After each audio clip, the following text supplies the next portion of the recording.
গুলো দেখা শুরু করলাম বা আমরা আমরা যা দেখছি জেলা বিভাগে যা হচ্ছে, ইভেন ক্লাবে যা হচ্ছে, এটা অ্যাকচুয়ালি সঠিক, মানে জিনিসটা ঠিক হচ্ছে না। আমার কাছে মনে হয় এখানে ট্রিমেন্ডাস অ্যামাউন্ট অফ ইন্টারফারেন্স হচ্ছে গভর্নমেন্টের বিভিন্ন জায়গা থেকে। তো এই সব কিছু দেখে চিন্তা করলাম যে একটা সময় যেটা অ্যাকচুয়ালি সবাইকে জানানোটা খুব দরকারি হয়ে গেছে। কিছু কিছু এমনও জিনিস ঘটেছে যেগুলো আমি আপনাকে প্রমাণ সহ দিতে পারবো না, যেগুলো ভার্বালি করা হয়েছে। আবার ঠিক কিছু কিছু এমন জিনিস ঘটেছে যেটা আপনাদেরকে প্রমাণ সহ দিয়ে দেওয়া হবে। আমি শিওর আপনারা কাগজে পেয়ে যাবেন। তো আমি শুরু করি। First, if I am not wrong, 6 সেপ্টেম্বরে ইলেকশন কমিশন গঠন করা হয়। এখন তারপরের থেকে যখনই আপনি ইলেকশন কমিশন গঠন করা হবে, যতটুকু আমার আইডিয়া বলে, এরপরে যে কমিউনিকেশন হবে এটা ইলেকশন কমিশনের করা উচিত।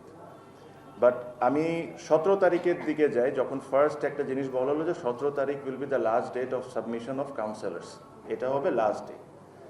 এটা হঠাৎ করে ডিরেক্টরদের গ্রুপে একটা মেসেজ আসলো, বিসিবি ডিরেক্টরদের গ্রুপে। আর আমি যখন বিসিবি ডিরেক্টরদের কথা বলছি, আমি ওই অথরিটি নিয়ে বলছি যে তাদের সাথে আমার কথা হয়েছে, তারা আমাকে কনফার্ম করেছেন এই বিষয়গুলো, আর ওই হিসাবে কিন্তু আমি এই জিনিসটা বলছি, এটা না যে একটা আন্দাজি কথা আপনাদেরকে এখানে বলছি।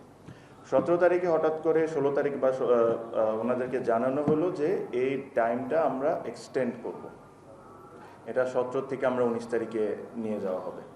সেকেন্ড, আবার 19 থেকে এটাকে 22 তারিখ পর্যন্ত নিয়ে যাওয়া হলো। প্রথমবার যখন এই টাইমটা এক্সটেন্ড করে, তখন তাদের যে ডিরেক্টর গ্রুপ আছে ওখানে যখন এই প্রস্তাবটা আসে, তখন ওখানে 3-4 জন ডিরেক্টর এটার সাথে একমত ছিলেন, দেখে জিনিসটা 19 তারিখে গেল।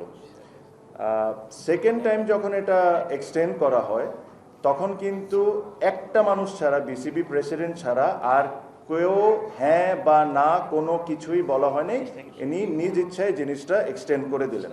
সেকেন্ডলি, এই জিনিসটা কি কারণে করা হচ্ছে, এই জিনিসটা অ্যাকচুয়ালি জানাটা হলো খুব ইম্পর্টেন্ট।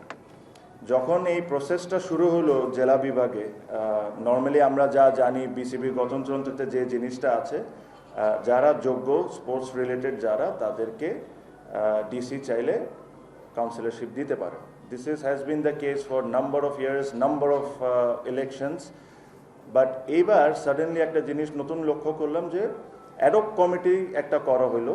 অ্যাডক কমিটি থেকেই দিতে হবে, এই কথাটা কিন্তু কোনো জায়গায় আমাদের কনস্টিটিউশনে কোনো জায়গায় উল্লেখ করা নেই। এখন মজার বিষয়টা হলো, আপনারা কিছুদিন আগে নিজেরাও দেখেছেন, যখন যাকে ইচ্ছা অ্যাডক কমিটির থেকে সরায় দিয়ে অ্যাডক কমিটিতে ইনক্লুড করা। তো এইভাবে করে যদি ওনারা ইলেকশনটা করতে চান, তাহলে তো এটা ইলেকশন হলো না, এটা তো সিলেকশন হয়ে যাচ্ছে। It should be open for everyone. তো প্রথমে যে কাউন্সিলরগুলা বিসিবিতে জমা হয়েছিল, যেগুলো কাউন্সিলর ডিসি সাইন করে, অনেকের সাইন কপি, রিসিভড কপি আমাদের কাছে আছে।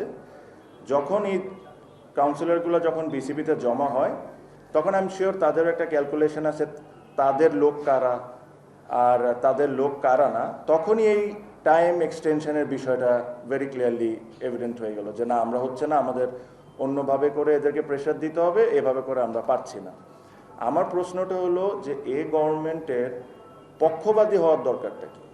এখানে আমি আসি, আরেকজন আসুক বা আরেকজন আসুক, সবাই তো ওনাদেরই লোক। এখানে যেই আসুক তাদেরকে ওপেন আর্মে ওয়েলকাম করা উচিত। ওনাদের কেন পক্ষ থাকবে? স্পোর্টস অ্যাডভাইজারের বা কেন পক্ষ থাকবে? এটা ভেরি এভিডেন্ট, আমাদের বিসিবি প্রেসিডেন্টই বলেছেন যদি স্পোর্টস অ্যাডভাইজার চান তাহলেই উনি ইলেকশন করবেন। তো এই কথাটা তো আমার কথা না, এটা কথাটা ওনার কথা। আর সত্যি কথা বলতে, আমি এমন একটা কালচার তৈরিও করতে চাই না যে আমার অপোনেন্ট যে, তার ব্যাপারে আমার জোর করে খারাপ কথা বলা, জাস্ট বিকজ আমি ইলেকশন করতেছি। আমি ওই ধরনের ছেলেও না, আমি ধরনের কথাও বলতে পছন্দ করি না। সেকেন্ড যে বিষয়টা হলো, যেটা আমার জন্য মানে আমি খুবই অবাক হয়েছি, আপনি স্পোর্টস অ্যাডভাইজার বলেন, ক্যাবিনেট সেক্রেটারির থেকে, ওনার অফিস থেকে ডাইরেক্টলি চিঠি যাওয়া। আমি শিওর আমার যে অনেক বয়স্ক মানুষজন আপনারা এখানে আছেন, অনেক ইলেকশন দেখেছেন, এরকম ঘটনা কি কোনোদিন ঘটতে শুনেছেন যে ক্যাবিনেট সেক্রেটারির অফিস থেকে চিঠি যাওয়া, তাদেরকে নির্দেশনা দেওয়া যে এভাবে এভাবে করে করতে হবে? এই চিঠিটা কি গিয়েছে এটা আপনাদেরকে দিয়ে দেওয়া হবে। এই চিঠিটা আমার কাছে মনে হয় যদি না পেয়ে থাকেন আপনারা পেয়ে যাবেন। এনএসসির সেক্রেটারির থেকে বিভিন্ন টাইমে চিঠি যাওয়া, বিভিন্ন জিনিসকে ইন্টারফেয়ার করা, এই জিনিসগুলো বিসিবিতে কি কারণ হবে? ক্রিকেট, এই বাংলাদেশ ক্রিকেট বোর্ডকে ওন করে 18 কোটি মানুষ। এখানে কেউ কিন্তু certain group, certain political party, certain this and that, they don't own BCB. BCB is own by each and every citizen of this country. এখানে কি কারণে পক্ষপাতী হবে আর কি কারণে এখানে ইন্টারফারেন্স থাকবে গভর্নমেন্টের, এটা হলো আমার প্রশ্ন। এই গভর্নমেন্টটা যখন দায়িত্ব নেয়, এই গভর্নমেন্টের অনেক কিছু কাজের সাথে একটা অনেক বড় কাজ ছিল রিফর্ম করা বা একটা এক্সাম্পল সেট করে দেওয়া ভবিষ্যতে যারা আসবে তাদের জন্য।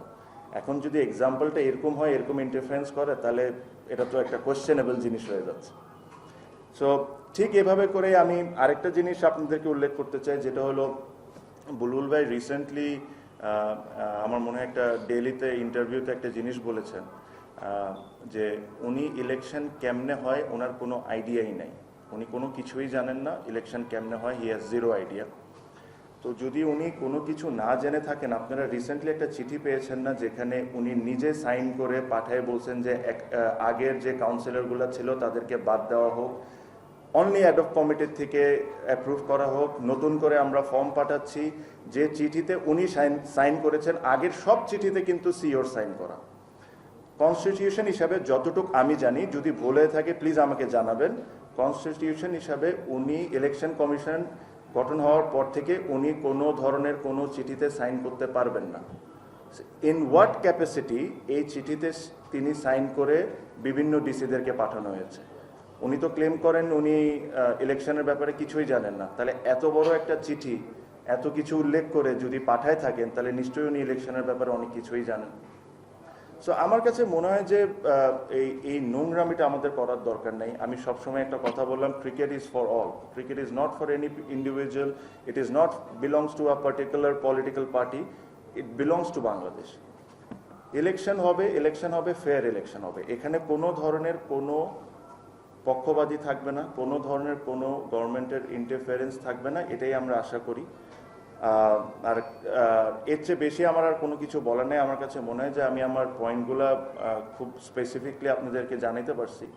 আর আমি এটা আশা করব যে 21 তারিখ কালকে লাস্ট ডেট, যাদেরকে অলরেডি আগে যে 17 তারিখের ডেটে হিসাবে যাদেরকে কাউন্সিলর হিসাবে ঘোষণা করা হয়েছিল, এটা ওইভাবেই করেই থাকবে, এটা আবার নতুন করে কোনো কিছু চেঞ্জ করা হবে না।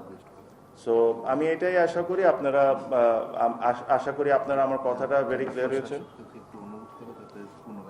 হ্যাঁ, সো আমার মনে হয় যে আর বাকি যে ডিটেলসগুলো আছে রেদওয়ান ভাই খুব সুন্দরভাবে ক্লিয়ার করেছেন, আপনাদের হাতেও দেওয়া হয়েছে। আর এর চেয়ে বেশি আর আসলে আমার কোনো কিছু বলা নেই। I just want a fair election হওয়ার পর সে যেই হোক আসুক, আমি আসি বা অন্য যে কোনো কেউ আসুক, তাকে আমাদের সবার ওয়েলকাম করা উচিত। Thank you so much. মনে হয় যে আমার স্পিচে জিনিসটাই ক্লিয়ার করেছি। আমার কাছে মনে হয় যে sports adviser, cabinet secretary, NSC secretary যেহেতু এই জায়গায় ডাইরেক্টলি ডিসিদেরকে একটা নির্দেশনা দিচ্ছেন, যেটা আমরা ফিল করি। তা আমার কাছে এই জিনিসটাই মনে হয় যে এই জায়গায় কোনো কারোর ইন্টারফারেন্স থাকা উচিত না, সেটা একটা ফেয়ার ইলেকশন হওয়া উচিত। আর ওনারা যেসব জায়গায় ওনারা রেসপেক্টেড, যেসব জায়গায় ওনারা বসে আছেন, আমার এটাও মনে হয় সাথে করে যে যারাই আসুক, যারাই ইলেক্টেড হয়ে আসুক, তাদেরকে তাদেরকে ওনারা ওয়েলকাম করা উচিত, রাদার দেন ওনাদের একটা প্যানেল থাকা উচিত না, যেটা বিভিন্ন সময় আমরা বুলবুল ভাইয়ের মুখেই শুনেছি যে উনি স্পোর্টস অ্যাডভাইজার যদি চান তাহলে উনি ইলেকশন করবেন। সো এটা তো উনি নিজের মুখেই ক্লিয়ার করে দিয়েছেন, এটা তো আমি আর বলছি না, ওনারাই বুলবুল ভাই নিজেই ক্লিয়ার করেছেন কয়েকবার, অসংখ্যবার। সো আমার কথা হলো যে ওনারা কোনো পক্ষ না নেক, যারাই ইলেকশন করবে, যারাই ফেয়ার ইলেকশনে ইলেক্টেড হয়ে আসবে, সবারই তাদের লোক, যেহেতু ওনারা এখন গভর্নমেন্টে আছেন, তাদের লোক সবাই হতে হবে। সো কোনো স্পেসিফিক অমুকে হবে যেরকম না হোক। সো আমার এতটুকুই বল। একটু আপনার প্রশ্নের উত্তরটা দিতে চাই। যিনি সরকারের এখন স্পোর্টস অ্যাডভাইজার বা স্পোর্টস সেক্রেটারি, তারা কি সরকারকে প্রতিনিধিত্ব করছে না? অতএব তাদের প্রতিটি অ্যাকশনের প্রত্যেকটা ফলাফলই এটা সরকারকেই বহন করতে হবে, দায়ভার সরকারকেই নিতে হবে প্রত্যেকটা অ্যাকশনের। ধন্যবাদ। মাইকটা সেকেন্ডলি প্রথমে আমাকে আনুষ্ঠানিক অফিসিয়ালি রিটায়ার্ড করার কোনো দরকার নেই। সো এটা তো আপনাদের বুঝেই যাবেন, আমি তো আর বিসিবি তো যদি ইলেক্টেড হই তাহলে আমি আর ক্রিকেট খেলবো না, এটা জানে। বাট দেন এগেন কোনো জায়গায় লেখা নাই যে আমি খেলতে পারবো না, ঠিক আছে? সো আমাকে এই কারণে অফিসিয়ালি রিটায়ারমেন্ট ঘোষণা দেওয়ার কোনো প্রয়োজন নেই। তারপরে আমি আপনার যেহেতু কোয়েশ্চেনটা করেছেন, আমি আপনাকে বলে দিলাম, আমি যদি ইলেক্টেড হই তাহলে আমার ক্রিকেটের সাথে কোনো ধরনের কোনো সম্পর্ক থাকবে না এই দেশে। যদি অন্য কোনো চ্যারিটি ম্যাচ হোক, এ হোক সে হোক, সেটা তো আমি খেলতেই পারি। সো এই গেল একটা জিনিস। প্রথম যে আপনি যে কোয়েশ্চেনটা করেছিলেন, এটা তো আমিও চাই, যেটা আপনি বলেছেন যে ইলেকশন কমিশনকে স্বাধীনভাবে কাজ করতে দাও, এটা তো আমাদের সবারই তো এটা ডিমান্ড। যখন ইলেকশন কমিশন গঠন হয়েছে তারপরে কেন বিসিবি প্রেসিডেন্ট নিজের দায়িত্বে সাইন করে ডিসিদেরকে বা অন্য যে কোনো জায়গায় চিঠি পাঠাচ্ছেন যে অ্যাডক কমিটির থেকেই আপনি এটা দিতে হবে, আদারওয়াইজ সবগুলা ক্যান্সেল হয়ে যাবে, নতুন ফর্ম পাঠাচ্ছি। আমি শিওর আপনারা চিঠিটা পেয়েছেন, আপনারা দেখেছেন। সো এই জিনিসটা তো আমারও ডিমান্ড, যে কোয়েশ্চেনটা আপনার। So I hope you got your answer. আপনি আমার কয়েকটা ইন্টারভিউ পাবেন যেখানে আমি বলেছি যে প্রক্রিয়ায় ফারুক ভাইকে সরানো হয়েছে এটা রাইট না। আমি অনেকবারই বলেছি, রিসেন্টলিও বলেছি, আগেও বলেছি। আমি জানি না কে কি বলেছেন কি বলেন নাই, বাট আমি বলেছি, আমি আপনাদেরকে এতটুকু গ্যারান্টি দিয়ে বলতে পারি। আমি এমনও কথা বলেছি, যদি ফারুক ভাইয়ের কত সঠিক কাজ করেছে ভুল কাজ করেছে আমি তো আর বিসিবিতে ছিলাম না, আমি এটা বলতে পারবো না। বাট যে প্রক্রিয়ায় ওনাকে সরানো হয়েছে এটার জন্য কিন্তু আমি এগেনস্টে কথা বলেছি। আমি বলেছি যদি আপনাদের ওনাকে পছন্দ না হয়ে থাকে আপনারা ইলেকশনটা সামনে নিয়ে আসতেন, ইলেকশন সামনে করে ওনাকে আপনারা নমিনেটই করতেন না, উনি থাকতেন না।